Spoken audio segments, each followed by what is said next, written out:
sorry this is late. If you're expecting it earlier, I apologize. I had to go pick my kid up from school, but we're here now. So I will say, if you think I made a mistake in the middle of a problem, watch until the end of the problem to see if I correct it, because I'm not gonna do a whole new video to fix the problem, and the editing on this is not the easiest. So if I make a mistake, I will address it before I move on. I'll compare my answers to what I'm supposed to get. And if I don't get it, I'll go back and correct it.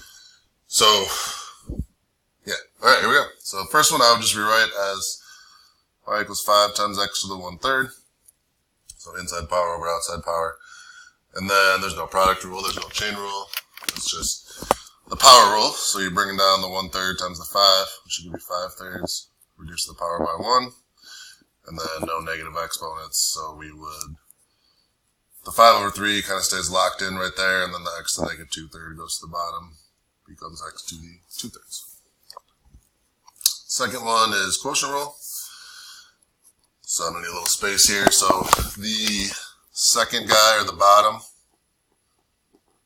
times the derivative of the first guy, or the top. So 5x to the, so 25x to the 4th. That's the derivative of the second guy, minus 16x to the 3rd. So that's 2 d1 minus the entire quantity of the first thing times the derivative of the second thing, which is 6x squared, all over the bottom squared. Don't try to cancel these. I saw this multiple times on people's gateways today. So you'll have 2x to the 3rd plus 2 here and 1 here. People will cancel them, but there's not one in this third term. If you're going to cancel something, you've got to cancel it out of every term. So what we're going to do is just distribute. So FOIL on top, distribute here, combine everything on top, and just clean up and simplify the top part. The bottom is just going to stay how it is. So FOIL here will be 50x to the 7th. First, so outside will be minus 32x to the 6th. Inside, so plus 50x to the 4th. And last, so minus 32x to the 3rd. Minus, so 6x squared times 5x to the 5th is 30x to the 7th. And this minus sign will be distributed there. And then 6x squared times 4x to the 4th would be negative 24x to the 6th. But the minus sign gets distributed there also. So positive 24x to the 6th. All over the bottom squared. And then we're just going to combine like terms. So 50x to the 7th combines with the negative 30x to the 7th to give me 20x to the 7th. Negative 32x to the 6th plus 24x to the 6th is negative 8x to the 6th. And then plus 50x to the 4th. Minus 32x to the 3rd, all over this guy squared. Now I'm okay with that answer like it is. Some people went a step further and factored out you can actually take a 2x to the 3rd out of everything up here, which will leave you with 10x to the 4th minus 4x to the 3rd plus 25x minus 16. And you could do that step or not. I would probably recommend not, actually, because you might screw it up. But certainly it's okay if you do. Just double checking here. So 2x to the 3rd, this would be 20x to the 7th, negative 8x to the 6th, 50x to the 4th. Yeah, so that's good. All right, number 3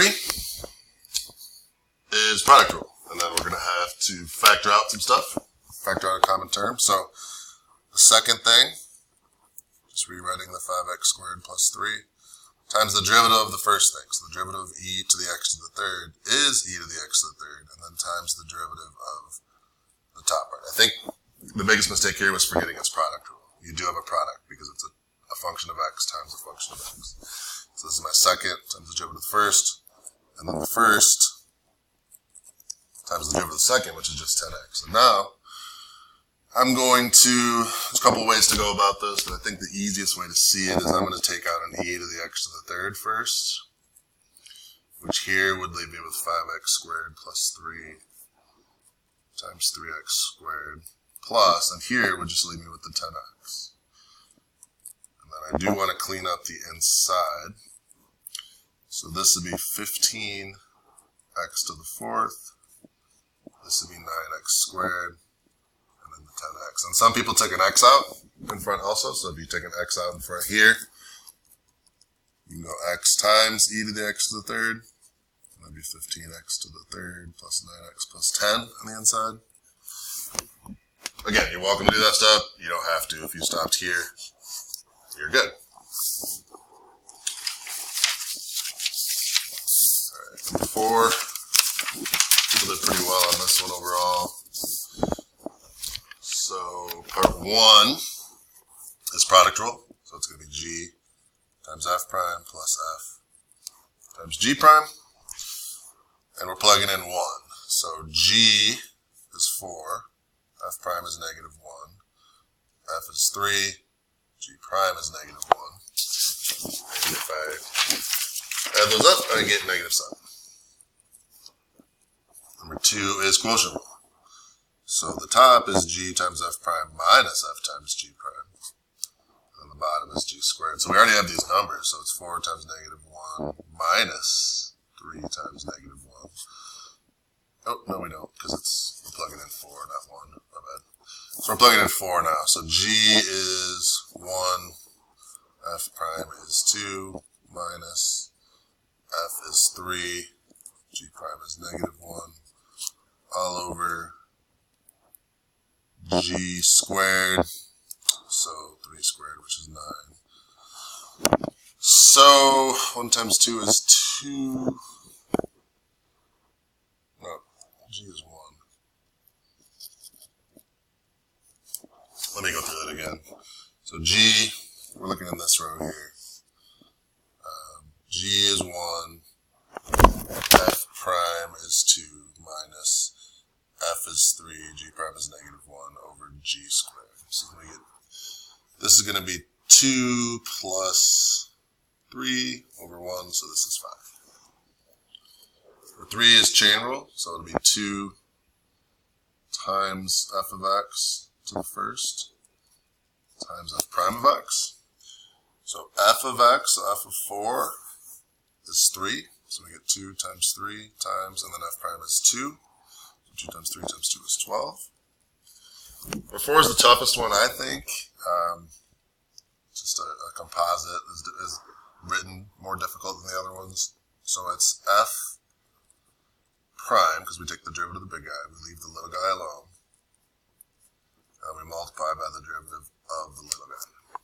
And then this is a composite function, so this turns into f prime of g of 1 times g prime of 1. So we look up g of 1. G of 1 is 4. And then what I want is f prime of 4 times g prime of 1. So f prime of 4 is 2. G prime of 1 is negative 1. So that ends up equaling negative 2. All right, number 5, I'm going to rewrite here in a separate sheet. So y equals x to the third plus 5 to the negative 5th, and then 4x squared plus 3. So this is product rule. There's also going to be a chain rule involved when I take the derivative of this piece. So the second times the derivative of the first, and that's chain rule. So bring down the negative 5, leave the little guy alone, reduce the power by 1, multiply by the derivative of the inside. So this is 2, this is d1, and then plus 1 times d2, which is just 8x. But now I've got negative exponents, and I've got 2 terms, and I can't have either of those. So negative exponents go on the bottom. So down here, the x to the third plus 5 to the 6th goes on the bottom. And over here, the x to the third plus 5 to the 5th goes on the bottom. This 8x just goes on top. That's easy on this one. And then here, I want to multiply all those together eventually. I'm just going to kind of do part of it now. So 4x squared plus 3. And then I'm just going to combine these two and say that's negative 15x squared. Now I need to common denominator. So I've got 6 of these fellas over here. I've got 5 of them there. The common denominator will be 6 of them, so I need 1 more of them here. But if I put 1 on the bottom, I've got to put 1 on top also. So my next step, I'm going to simplify the tops of each separate fraction, and then I'll combine them. So I'm going to distribute, so this will be negative 60x to the 4th minus 45x squared over x to the 3rd plus 5, all to the 6th. Distribute here will be 8x to the 4th plus 40x over, now I have 6 of those, and if I just combine everything here, now I have negative 52x to the 4th minus 45x squared plus 40x, and then the denominator stays the same. Alright, moving on to number 6. I'm going to rewrite this so that it is not quotient, because quotient and chain are not friends. So I'm going to bring up that 5x squared plus 3. It'd be to the first on the bottom, but on the top it becomes to the negative first. And then product rule, so the second thing times the derivative of the first thing. So bring down the 1/2, leave the little guy alone, reduce the power by 1, multiply by the derivative of the inside. So that's 2d1 plus 1d2. So I'm going to need another line here, plus 1d2. So negative 2x to the 3rd plus 1 to the 1/2. The derivative of the second thing, I'm going to bring down the negative 1, leave the 5x squared plus 3 alone, and reduce the power by 1 and multiply by the derivative of the inside. Now I can't have negative exponents and I can't have 2 terms. So if I just look at this piece, and start off by moving the negative exponents to the bottom. 5x squared plus 3, and then negative 2x to the 3rd plus 1 to the 1/2. Then I've got this 1, so those are gone, and then 1/2 times negative 6x squared is negative 3x squared. Plus, if I repeat that process over here, with this second big piece, this has a negative exponent, so it goes to the bottom, 5x squared plus 3 squared. This goes on top. I can't distribute into that yet. And then I've got negative 1 times 10x, so I'm going to say negative 10x. So now it's common denominator time. So if I just look at the 5x squared plus 3's first, got 2 of them over here, 1 of them over here. That means I need another one over here. So I'm going to multiply by 5x squared plus 3, top and bottom. I don't have this piece at all on this side, so I need to put it there. Negative 2x to the 3rd plus 1 to the 1/2. And if I put another 1/2 of those, on top, now I just have 1 of them on top. And now it's simplified time. So on top here, distribute, I'm going to get negative 15x to the 4th minus 9x squared. On the bottom, now I have 2 of the 5x squared plus 3's. And then the negative 2x to the 3rd plus 1 to the 1/2. Same denominator over here.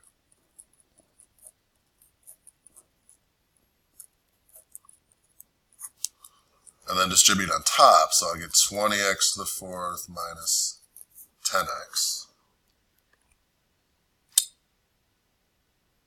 And then if I combine here, I will have 5x to the 4th minus 9x squared minus 10x.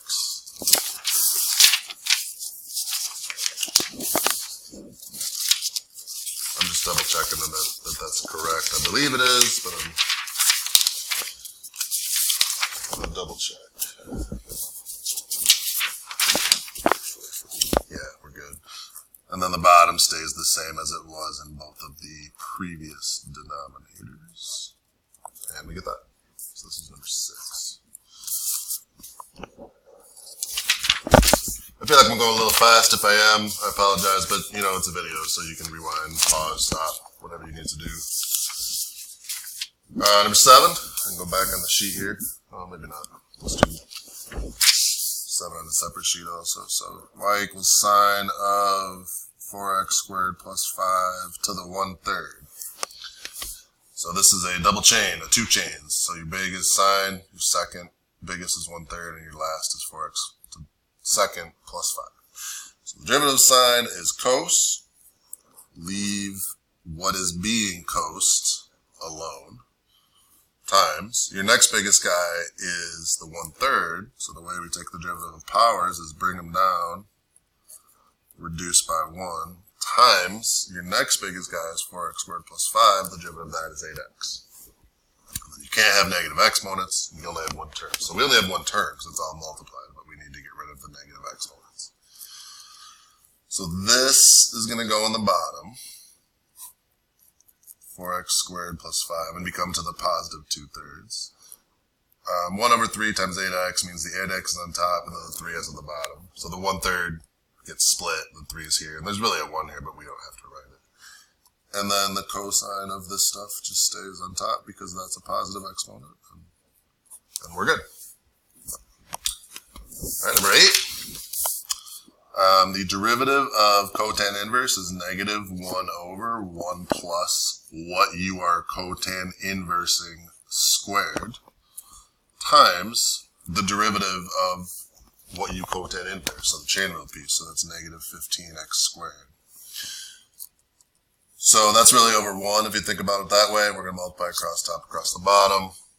A negative times a negative is a positive, so 15x squared.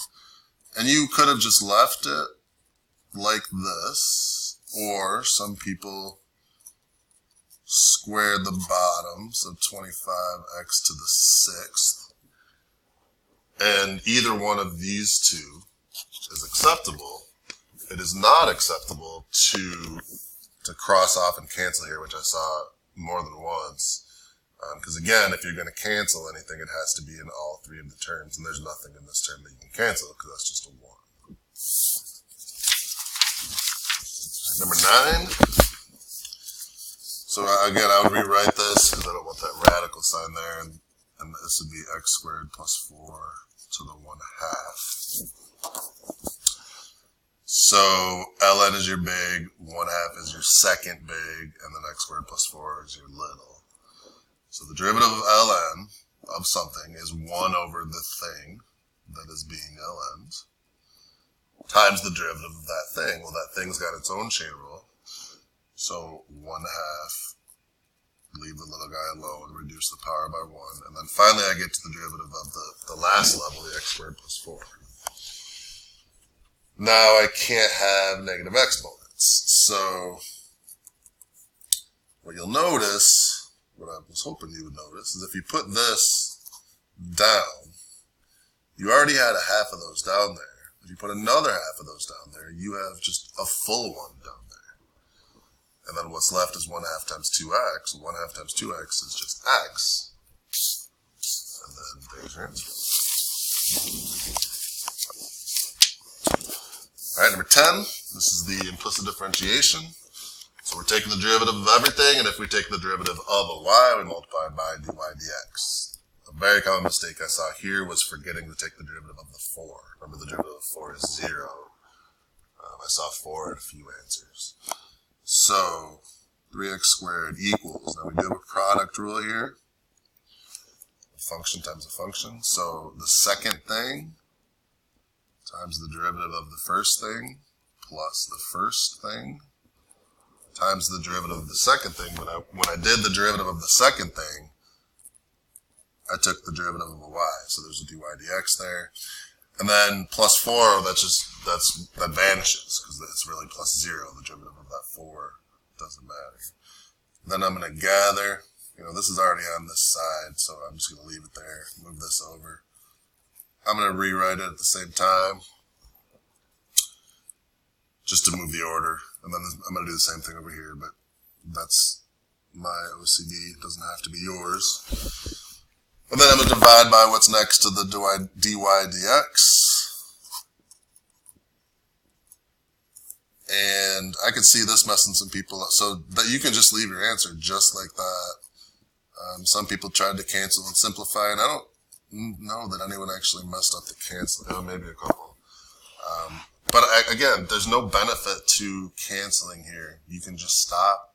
if you brought it up and you were supposed to cancel, I'd just say go back and cancel. I wouldn't mark it wrong. But if you really wanted to get into it, you could cancel out a 3 from each term because there's a 3 in all 3 terms. And you could take an x squared from each term because there's an x squared in all 3 terms. Now there does have to be something left here. So you technically just divide this piece by a 3x squared, which leaves you with a 1. And then you'd have a y to the third here.